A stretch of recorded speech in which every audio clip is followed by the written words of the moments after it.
सामीन कराम अस्सलाम वालेकुम। उम्मीद है आप सब खैरियत से होंगे। मरने के बाद फ़ौरन एहतसाब और अमाल के मुताबिक जज़ा सज़ा देने के फ़ैसले के बाद वापस इसी दुनिया में अपने किए की जज़ा और सज़ा पाने के कुरानी बयान पर डॉक्टर काशिफ खान के चंद एक वीडियो बयान यूट्यूब पर आने के बाद 3 सवाल मोहतरम सामीन की तरफ से कमेंट बॉक्स और व्हाट्सएप पर बहुत ज़्यादा किए जा रहे हैं। वो सवाल ये हैं कि ज़माने का दस्तूर है कि मुजरिम को इसका जुर्म बताकर सज़ा दी जाती है ताकि इसको पता हो कि वो किस जुर्म की सज़ा काट रहा है। बगैर बताए सज़ा देना ये इंसाफ नहीं। दूसरा सवाल है, जब हमें अपनी पास्ट लाइफ का कुछ भी याद नहीं है कि हम पिछले जन्म में क्या थे और अपनी जज़ा और सज़ा का कुछ एहसास भी नहीं है, तो जज़ा और सज़ा का क्या फ़ायदा। और तीसरा सवाल है, जब हम अपने अमाल की पादाश में वापस इसी दुनिया में आ रहे हैं और जा रहे हैं, तो दुनिया की पॉपुलेशन इतनी क्यों बढ़ रही है, दुनिया की आबादी क्यों बढ़ रही है। अच्छा, ये सवाल वो हैं जिनके जवाब में डॉक्टर काशिफ खान ने कई आर्टिकल लिखकर लिंक्डइन पर अपलोड कर चुके हैं और इन आर्टिकल्स के कमेंट बॉक्स में भी तफसीलन ये बात समझाई है। बहरहाल इन तीनों सवालों का जवाब इस वीडियो में तफसीलन दिया जाएगा ताकि हर एक के दिल में उठने वाले इन सवालों का जवाब पहुंच जाए। ये सवाल वो हैं जो हर एक के जहन में आते हैं और ये सवाल इसलिए भी जहन में आते हैं कि हम अपने माशरती लिहाज से सोचते हैं, कल्चरल हिसाब से सोचते हैं। जो हमारे कल्चर में हो रहा है, जो हमारे माशरे में हो रहा है, हम वही सोचते हैं कि हमें सज़ा देने से पहले बताया नहीं गया। जज सज़ा देने से पहले बताता है कि तुम्हारा गुनाह ये था, ये था, ये था, इसकी तुम्हें सज़ा दी जा रही है। सवाल ठीक है, आप ये सोचिए कि दुनियावी कानून के मुताबिक सज़ा देते वक्त जब बंदे को ये बताया जाए कि आपके ये जुर्म है जिनकी आपको सज़ा दी जा रही है या मिल रही है, मतलब फ़र्द जुर्म आयद कर दी, इम्पोज कर दी केस की इंक्वायरी के वक्त, तो इसका मतलब सज़ा मिल गई या सज़ा मिलेगी क्योंकि इसके अमाल पर फ़र्द जुर्म आयद हो गई। अब तो सज़ा काटनी है। मगर अल्लाह की ये मेहरबानी है और हम पर इनायत ख़ास है, तो अल्लाह ने जुर्म सरजद होने से पहले ही इसकी सज़ा से हमें आगाह कर दिया। लेकिन हमें ये एहसास नहीं है। जब अल्लाह जराइम की सज़ा की एक मुकम्मल फ़हरिस्त हमें दे रहा है, जिसे हमारी आम ज़िंदगी में गुनाह कहा जाता है, तौरात, इंजील, कुरान और बाकी नाजिल शुदा किताबें वाज़े तौर पर हमें आगाह कर रही हैं, हम जैसा अमल करेंगे हमें बदला भी वैसा ही दिया जाएगा, बदले में वही मिलेगा जैसे हमने अमल किए हैं। यही बातें तो इन किताबों में बताई गई हैं, समझाई गई हैं। अल्लाह ज़र्रे ज़र्रे का हिसाब भी लेगा। वो अज़ाब फिर क्या है, वो टेक्स्ट में लिखा है, फ़लाँ अज़ाब, फ़लाँ अज़ाब। अज़ाब का मतलब क्या है? हमने अज़ाब का मतलब मज़हब से सीखा, लेकिन अगर अरबी ज़बान में देखें तो वो ताज़ीर है। अज़ाब वो दफ़ा है, जैसे किसी जुर्म की दफ़ा लगती है। वो ताज़ीरात हैं जो कुरान ने और कुरान से पहली किताबों में पहले से एडवांस में बता दी कि ये ताज़ीरात हैं। अगर आप इनके मुताबिक काम नहीं करेंगे, जो बताया गया है, जो अहकामात हैं, तो फिर ये ताज़ीरात आपके ऊपर लग जाएंगी और ज़र्रे ज़र्रे का हिसाब भी होगा। ये बता दिया गया हमें एडवांस में बता दिया गया। फ़र्द जुर्म आयद होने से पहले, जुर्म का इर्तिकाब होने से पहले बता दिया ये अज़ाब होंगे, ताकि हम मोहतात हो जाएं और हम ऐसा कोई काम ना करें जिसकी सज़ा हमें आने वाली ज़िंदगी में इस तरीके से मिले जिसे हम उम्र भर भुगतते रहें। पूरा कुरान मकाफ़ात अमल की जज़ा सज़ा से भरा पड़ा है। हमें सिर्फ अपने मरवजा अकायद से कता नज़र होकर, खाली जहन होकर पढ़ना पड़ेगा। जब तक हम नहीं पढ़ेंगे हम सवालात ही करते रहेंगे। सूरह शूरा की आयत 30 में हमें साफ अल्फाज में बता दिया कि वमा असाबकुम मिन मुसीबतिन फबिमा कसबत अयदीकुम, तुम पर जो मुसीबत, जो परेशानी भी आती है, तुम्हारे अपने हाथों के करतूतों ही की बदौलत पहुंचती है। ये तुम्हारे अपने हाथों के कसब हैं। जो हमने आगे भेजा वही हमें मिलता है, वही वापस लौटा दिया जाता है। अल्लाह किसी पर जुल्म नहीं करता। वह हम ला युज़लमून, वो ज़र्रा बराबर नाइंसाफ़ी नहीं करता। अल्लाह ने वाज़े तौर पर बता दिया कि तुम पर जो भी आफात आती हैं, बीमारियां, मुसीबतें, परेशानियां आती हैं, ये सब तुम्हारे हाथों ही के वो अमाल हैं जो तुमने आगे भेजे हैं। इसलिए अल्लाह ने अपने आप को जज नहीं कहा, बल्कि रेफरी और एम्पायर यानी सालिस कहा है, जो खेल के मैदान में खिलाड़ियों की कारकर्दगी की बुनियाद पर फैसला करता है। किसी अदालत के जज की तरह अपना फैसला नहीं थोपता। अमाल के मुताबिक मिलने वाली ज़िंदगी में जज़ा सज़ा ही इंसान की तकदीर है, जो इंसान खुद अपने हाथों लिखवाता है। कुरान के मुताबिक तकदीर है और बाकायदा मुरतब की जाती है। क्योंकि रोज़मर्रा की ज़िंदगी में किस्मत और मुकद्दर का अमली मुजाहरा हम अपनी आंखों से देखते हैं कि कोई फाके कर रहा है, कोई सोने के निवाले खा रहा है, कोई मोहताज है तो कोई गनी, कोई मुसीबत, तंगदस्ती और परेशानी में घिरा हुआ है और किसी का घर आसूदगी और खुशहाली से जन्नत बना हुआ है। सोचिए, ये सब क्या है? ये सब असल में पिछले जन्म के अमाल ही के करम हैं जो हमने अपने हाथों से आगे भेजे। वमा असाबकुम मिन मुसीबतिन बिमा कसबत ऐदीकुम। ज़रा गौर करें इस आयत पर। मगर अल्लाह किसी के साथ नाइंसाफ़ी नहीं करता, बल्कि बंदा खुद अपने साथ जुल्म करके अपनी बुरी तकदीर के लिखे जाने का जिम्मेदार है। जो उसने कल बोया वो आज काट रहा है। इसी दुनिया में कुछ लोग ऐसे भी हैं जिन्हें एक वक्त की रोटी के भी लाले पड़े रहते, और कुछ लोग ऐसे भी हैं जिन्हें बेबहा रिज़्क अता किया जाता है। किसी को अब भी टूटे फूटे बर्तन नसीब हैं और कोई सच्ची चीनी के कीमती बर्तनों में खाता है। किसी को बुनियादी ज़रूरियात ज़िंदगी मैसर नहीं, और कोई ऐसा है कि इसकी रसाई में दुनिया की हर आला से आला नेमत तक है। ये सब क्या है? सोचिए, अगर गौर करें, ये मरने के फौरी एहतिसाब के बाद दी जाने वाली नई ज़िंदगी की तरफ जाने वाले रास्तों का नतीजा ही तो है। जो कुरानदान इस फ़र्क को माशरती नाइंसाफ़ी या माशरती नाहमवारी से ताबीर करते हैं, इन्हें गौर व फिक्र की दावत के साथ एक सवाल का जवाब देने की दरख्वास्त है। ज़रा ये बताएं कि क्या इस माशरती नाहमवार ज़िंदगी में कोई इंसान अपनी मर्ज़ी से खुद पैदा होता है ताकि वो दर दर के धक्के खाए, या वो लोग जो तमाम तर वसाइल के साथ खुशगवार ज़िंदगी गुजार रहे हैं, क्या इनके बस में था कि वो अपनी मर्ज़ी से वहाँ पैदा हुए जहाँ ये नाम नेहाद माशरती नाहमवारी और नाइंसाफ़ी उनके पास से भी नहीं गुजरी?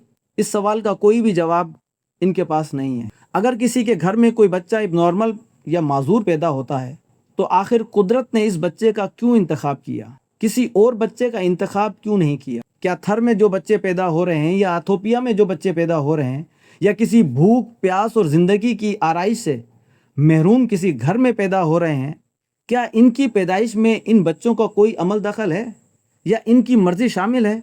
नहीं, क्योंकि वह हम लयुज़लमून।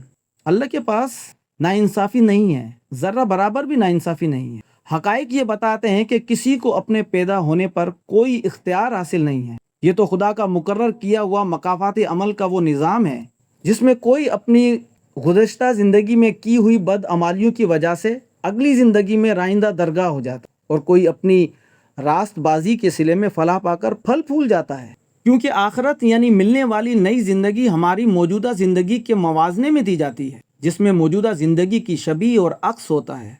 यानी जो आपने अपनी मौजूदा ज़िंदगी में किया, आखिरत यानी आने वाली भी इसी के मुताबिक होगी। और जो भी दुनिया में आ रहा है वो अपने अमाल के साथ अपने अमाल का टोकरा पीठ पर लाद कर आ रहा है। हर इंसान अपने किए हुए अमाल में जकड़ा हुआ है। देखिए सूरह मुदस्सिर की आयत 38, कुल्लु नफ्सिम बिमा कसबत रहीनतुन। हर शख्स, हर नफ्स अपने कसबे अमल में, अपने करतूत में गिरवी रहन है, जकड़ा हुआ है। पूरे कुरान का फ़लसफ़ा यही है जिसे छुपा दिया गया। कुरान का 80% से ज़्यादा बयान भी यही है कि मरने के बाद आने वाली ज़िंदगी के ऊपर, और कुरान हमें इसी की तैयारी करवा रहा है। जैसे कोई किताब होती है, टेक्स्ट बुक होती है, हमें एग्ज़ाम की तैयारी करवाती है, कुरान इसी की तैयारी करवा रहा है कि अगली लाइफ आपकी अच्छी होनी चाहिए। ये कुरान का अपना बयान है जिसे मज़हब ने छुपाया और हम तक सही बात नहीं पहुंच सकी। अब क्या हमारे लिए ये समझने के लिए काफ़ी नहीं है कि हमें अगली ज़िंदगी में सज़ा क्यों मिल रही है? अल्लाह ने हम पर एहसान अजीम करते हुए, हमारी आसानी और पूरी दुनिया को आगाह करते हुए अपने चार्टर्ड और अपने सहीफ़ों में गुनाह या जुर्म करने से पहले ही हर एक सज़ा की फहरिस्त दर्ज कर दी और अच्छी तरह से बयान कर दिया। अब हमें ये ख्याल क्यों आता है कि खुदा हमें सज़ा देने से पहले हर बार हमारे कान में जराइम बताकर इसकी सज़ा दे? ये तो हरदर्मी की बात है। सब कुछ पता होने के बावजूद हम कहें कि हर बार खुदा हमारे कान में फूंके कि तुम्हें इस जुर्म की सज़ा मिल रही है। यहाँ तक पहले सवाल का जवाब हो गया। अब हम इस सवाल के दूसरे हिस्से की तरफ आते हैं कि जब हमें अपनी पास्ट लाइफ का कुछ भी याद नहीं है, हम पिछले जन्म में क्या थे और जज़ा सज़ा का कुछ एहसास भी नहीं है, तो जज़ा सज़ा का क्या फ़ायदा? और हमारी पिछली ज़िंदगी की यादें हमारे जहनों से क्यों मिटा दी जाती है? हकीकत यह है कि कुरान हर चीज़ का जवाब दे रहा है, मगर हम हर चीज़ को अपने माशरती लिहाज से सोचते हैं, अपने कल्चरल के हिसाब से सोचते हैं कि जो हमने باتیں سن رکھی ہیں ہم وہ اپلائی کرتے ہیں جو کہ غلط ہے۔ قرآن برزخ کی بات کرتا ہے، وہ پردہ حائل ہو جائے گا۔ قرآن نے تو صاف بات کر دی، ہم نے آپ کی پچھلی زندگی میں پردہ حائل کر دیا ہے۔ یہ قرآن کے الفاظ ہیں، ہمارے الفاظ نہیں ہیں۔ وہ پردہ کیا ہے؟ پچھلا کٹ آف، اگلا چالو ہوگا۔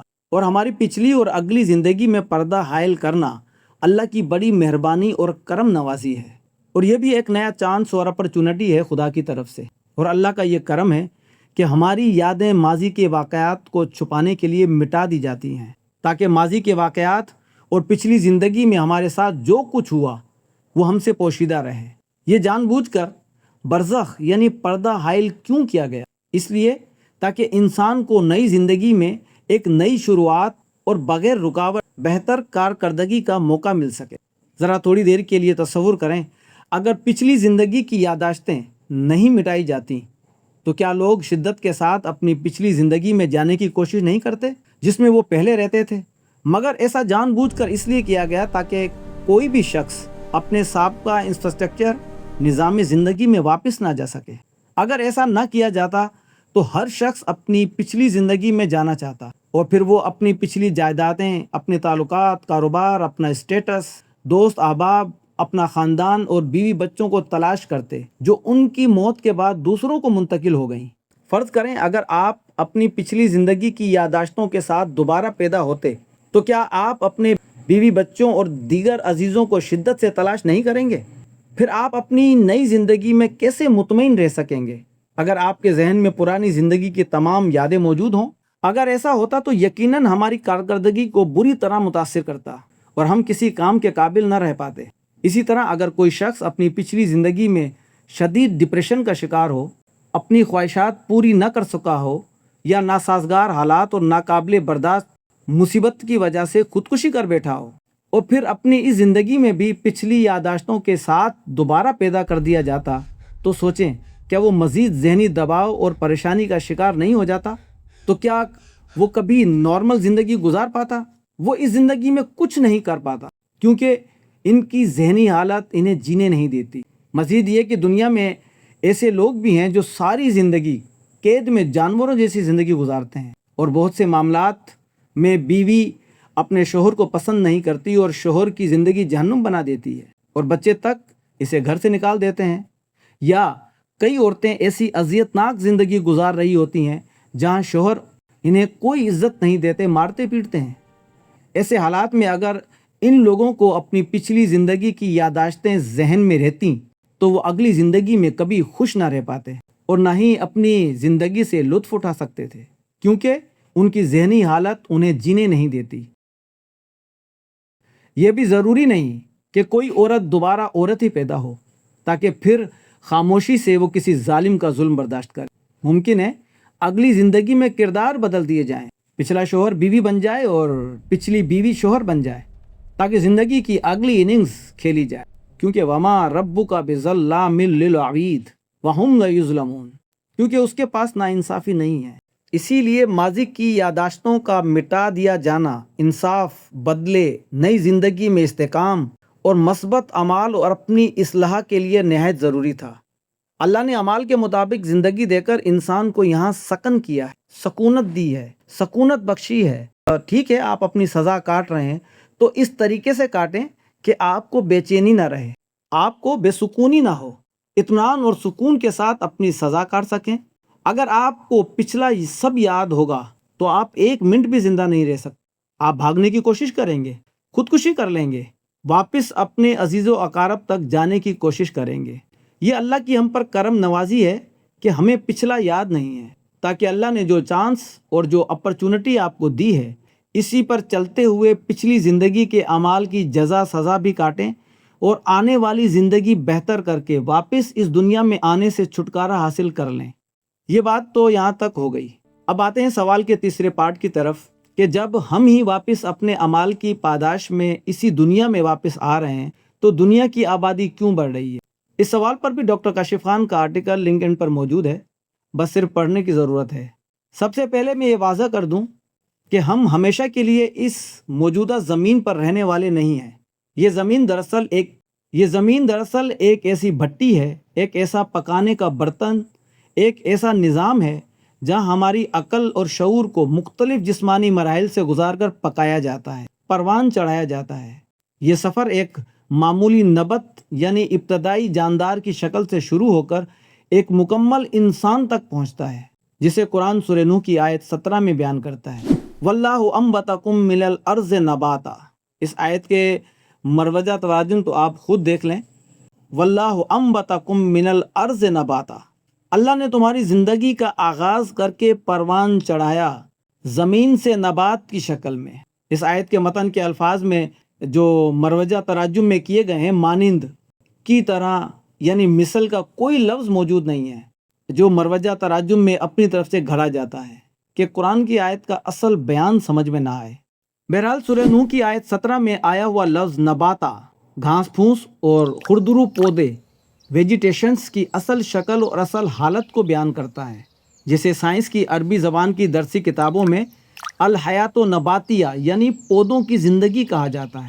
علم حیاتیات کے مطابق کسی زندگی کا پہلا نقطہ یعنی زندگی کی آغاز کی خام حالت یا عدم وجود سے وجود میں آنے والی زندگی کی سب سے پہلی شکل کو نبات کہا جاتا ہے۔ لہذا قرآن کی اس آیت کے مطابق زندگی کا آغاز گھاس پھوس اور پودوں کی شکل میں ہوا، جس میں ذرہ برابر بھی شک کی گنجائش نہیں ہے، کیونکہ موجودہ سائنس کا بیان بھی یہی ہے۔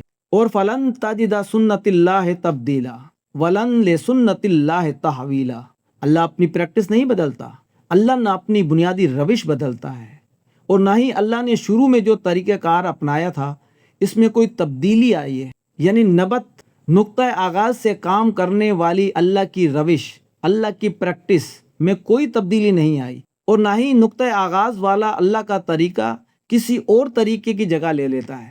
سورہ معارج کی آیت 4 اس حقیقت کو بیان کرتی ہے کہ ایک زندگی کو ارتقائی ترقی دے کر ایک بالا مقام اس بلند معارج تک پہنچنے میں 50,000 سال دیے گئے ہیں۔ یعنی زمین پر ایک زندگی کے شعور اور روح کی نشوونما کے لیے تقریباً 50,000 سال کا عرصہ مقرر کیا گیا ہے۔ یہ دراصل ارتقاء کا وہ مکمل سفر ہے جس میں ایک زندگی نبت سے شروع ہو کر بتدریج اعلیٰ مراحل حیات یعنی معارج تک پہنچتی ہے۔ یہ زمین پر زندگی کی ترقی کا ایک عمومی مقررہ وقت ہے، یا یوں کہہ لیں یہ وہ مدت ہے جس میں ایک زندگی اپنے مادی خول کو توڑ کر ارتقاء کے اگلے درجے میں داخل ہونے کی صلاحیت حاصل کرتی ہے۔ پھر زندگی کے ہر چکر میں انسان آزمائشوں اور تجربات سے گزرتا ہے۔ یہ زندگی اور موت کا سلسلہ اس وقت ختم ہوتا ہے جب ایک زندگی آخر کار اگلے بلند ترین مقام میں کامیابی سے داخل ہو جاتی ہے، اور پھر اسے ہمیشہ کے لیے زمین سے آزاد کر دیا جاتا ہے۔ لیکن وہ انسان جو سستی، غفلت، برے اعمال کی وجہ سے اگلے اعلیٰ مرحلے تک ترقی نہیں کر پاتے، وہ بار بار زمین پر واپس آتے رہتے ہیں، اور نبات سے چلنے والی زندگی بھی اسی طرح چلی آ رہی ہے جو اپنے ارتقائی ترقی کرتے ہوئے انسان تک پہنچ کر آگے چلتی ہے۔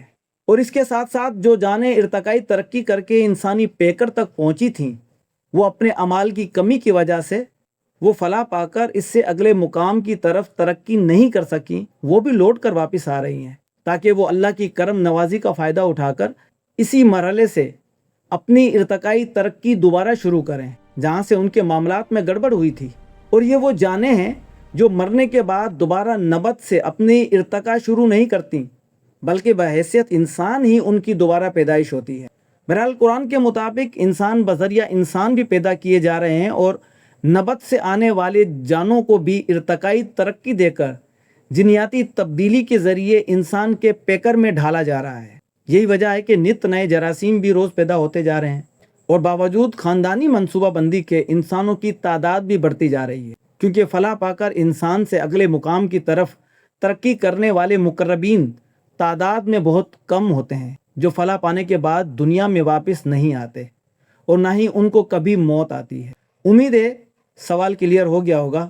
اگلی ویڈیو تک اجازت دیجیے، اپنا اور سب کا بہت خیال رکھیے۔ اللہ حافظ۔